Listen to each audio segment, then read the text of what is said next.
Scherer, Michael writes in the new issue of Time magazine, likable enough? Not so fast, Donald. Ted Cruz has a plan. Michael, I've got to say, we were just talking about another candidate and just talking about his complete lack of work ethic. It was pretty staggering to all of us. You can't say that about Ted Cruz. Ted Cruz even admitted it early on. He's not a likable person, but to see at least his persona, public persona. You never know what people are like privately. But it's pretty shocking how successful this guy has been, despite the fact that he seems sort of staged and canned on stage. He's worked like hell. He's organized like hell. If there's anybody that's run a disciplined campaign this year, it's been this guy. And an effective campaign. I think on both sides, effective. For Democrats and Republicans, I think hands down he's got the best campaign. And we're heading into a convention in which campaign will probably be the deciding factor. I mean, if Trump doesn't get that 1237, everybody here in Washington has this dream that you can push Ted aside at the convention, but if Ted has put his delegates in place, it's not the smoke-filled room that's going to decide. It's going to be the homemaker from Arizona who's the delegate, right?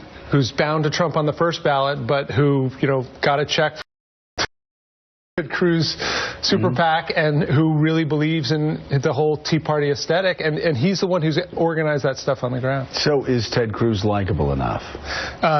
I think it's a very complicated math equation we're dealing with right now. He's holding on to his base. You saw him go to the Bronx yesterday in what was sort of a hilarious episode in which he said "our community," talking about Latinos. It's the first time I ever heard him say that. The first time I ever heard him speak Spanish. The interview he did with us, he was trying hard, and you saw him on that election night speech in Wisconsin, to pivot to this broader message. I'm not just the red meat, to the right of everyone Republican. I think he's going to struggle doing that, but what he's doing there is just giving the people who hate Trump, opening the door for them, saying, come join me for the moment, and then I'll get you at the convention. And you won't be able to pull the rug out from under me at the convention, and that's the bet. And I think if he can he's got donors coming to him now, if he can convince some Republicans in states like New York that, as the Club for Growth ad said in Wisconsin, stop Trump, vote Cruz. Not vote Cruz because of Cruz. Stop Trump, vote Cruz. If he can get some people to come along with him, then yeah, he stops Trump from getting a majority of the delegates, and I think he becomes the favorite. Another imperfect vessel. We were talking about the one without the work ethic. The first of it seems like who was that we were the one who will not be named. The one who will not be named, who did not have a work ethic, but everybody poured their hopes and dreams into. But yet it looks, Bob Costa, like Republicans now with another imperfect vessel to try to stop Trump. And maybe a damaged vessel. I mean, I was looking over your story, Michael, and my question to you is, Lion Ted, you hear it being chanted at Trump's rally, and Trump just continues to tag the Texas senator with this label. What has this done, not only to his campaign, but to his political career as he looks maybe ahead to 2020, as he looks to a general election? What are the Trump attacks meant to you? Well, obviously no one does attacks right now in politics like Trump, and he goes after people's strengths exactly like you should. Ted Cruz is someone who figured out what he believed when he was like 14 years old, and he has never wavered from that. And when he says, I am the principled conservative, that is true. He is the principled conservative. There's no wavering there.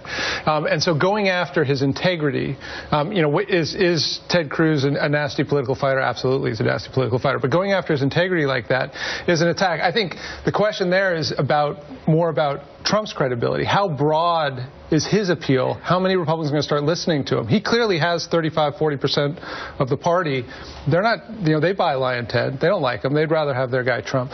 Trump, though, has to build on that and expand on that. And we don't know, whether he can do it. He's got some favorable states coming out. He'll do well for a while. The momentum storyline will disappear. In a couple weeks, Donald Trump will have all the momentum. Right. And then we're looking to California. And then we're looking to California. But it really depends on how the party changes. Mike Barnacle in New York has a question for you, Michael. Michael, we talk endlessly about Donald Trump. Can he act more presidential? Can he act presidential at all? Can he swing his campaign to the middle if he does indeed get the nomination? But in your time spent with Ted Cruz, what are your thoughts on Ted Cruz's ability to go from the fringe, and he does represent a fringe element of Republican politics, to the middle, to acting and talking like a president?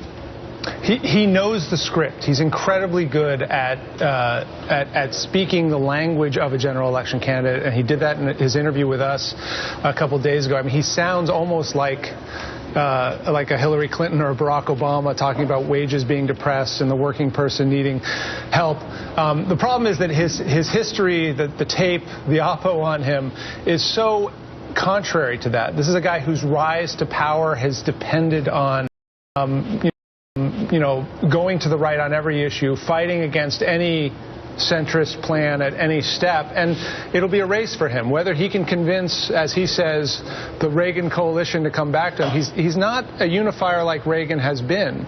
And so I think in practice it'll be very hard. I think in performance, though, if you're asking whether he can, say the lines on cue, absolutely he can. Michael, well, I'm curious about what Ted Cruz does at what looks to be a train wreck of a Republican convention. Yeah. He has been branding Donald Trump as an apostate, not a real Republican, not a real conservative.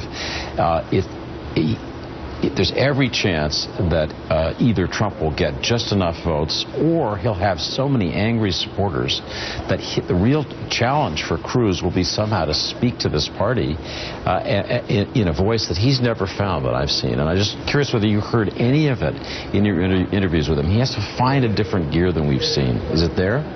Yeah, I think that's an interesting question. I don't know how he deals with what will be a huge revolt of taking the nomination away in that scenario. What he is depending on now, what his operation's depending on, is just stacking the delegate pool. And so that the popular vote, how it looks on television, how the Republican Party reacts to it won't matter. If he owns that delegate pool, if he can get, as his aides say, 200 people to move away from Trump after the first ballot, and then on the second or third ballot really make this happen, he can deal with the fallout later. At that point, he'll pivot to, do you really want Hillary Clinton to be president? Right. And try and make it about that. It's not going to be easy. It's going to be a very painful ripping the blister off. It's going to be very painful, this convention, for everybody but those of us who report on it. It's going to be pretty damn exciting for us. Yeah, everybody's wringing their hands here. Michael, thank you so much. The new issue of Time magazine's on sale tomorrow. Michael Scherer, we greatly appreciate it as always.